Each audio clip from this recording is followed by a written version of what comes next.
ஒரு குட்டி வசனம் வாசிக்க போகிறோம் ஃப்ரெண்ட்ஸ். என்ன வசனம்னா 1 யோவான் 5வது அதிகாரம் கடைசி வசனம்.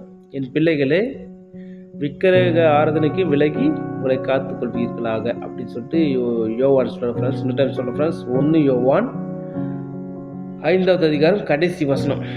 என் பிள்ளைகளை விக்கிரக ஆராதனைக்கு விலகி உங்களை காத்துக் கொள்வீராக அப்படின்னு சொல்லிட்டு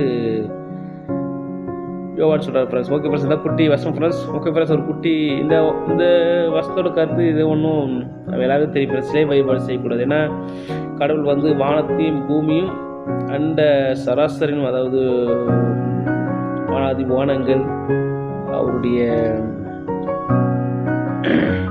மகத்துவங்கள், அதாவது வானத்தில் உள்ள அதிசயங்கள், அதாவது நம்ம சொல்ல போனால் ஃப்ரெண்ட்ஸ், கடவுள் வந்து யாரும் கடவுளை உருவாக்க முடியாது ஃப்ரெண்ட்ஸ். கடவுள் தான் நம்மளை உருவாக்குனாரு. கடவுளை யாரும் நம்ம உருவாக்கி நம்ம வணங்க முடியாது ஃப்ரெண்ட்ஸ். ஏன்னா அவர் வந்து ஆவியாக இருக்கிறாரு.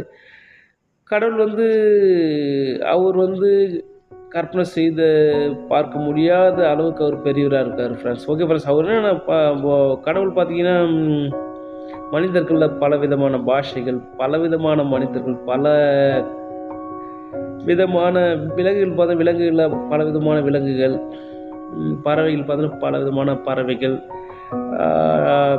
கடலில் பார்த்தீங்கன்னா பல விதமான மீன்கள். அப்படி கடவுள் வந்து பார்த்தா ஒரு படைப்புகள் வந்து அற்புதமானவை ஃப்ரெண்ட்ஸ். மரங்களில், மலர்களில், கொடிகளில், கனிகளில் எவ்வளோ வித்தியாசமான ஒவ்வொரு வித்தியாசமாக கடவுளுடைய படைப்புகள் வந்து அவர் வந்து கிரகிக்க அவரை வந்து இமேஜினேஷன் அப்படி அவர் வந்து பெரிய ஒரு ஃப்ரெண்ட்ஸ். அவர் வந்து கடவுள் வந்து யாரும் இதுதான் கடவுள் இப்படி தான் இருப்பார் அப்படின்னு நம்ம சொல்ல முடியாது. சிலர் வந்து சில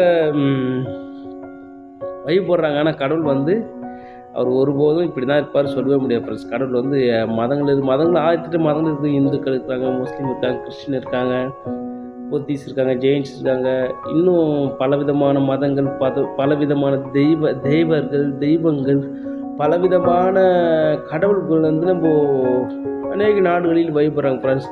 ஆனால் நம்ம வந்து எல்லாருக்கும் மேலான ஒரு கடவுள் இருக்கார். அவர் தான் பிதாவாகிய தேவன். அவர் வந்து யாரும் அவர் பார்க்கவும் முடியாது, அவர் இப்படி தான் இருப்பார் சொல்லவும் முடியாது.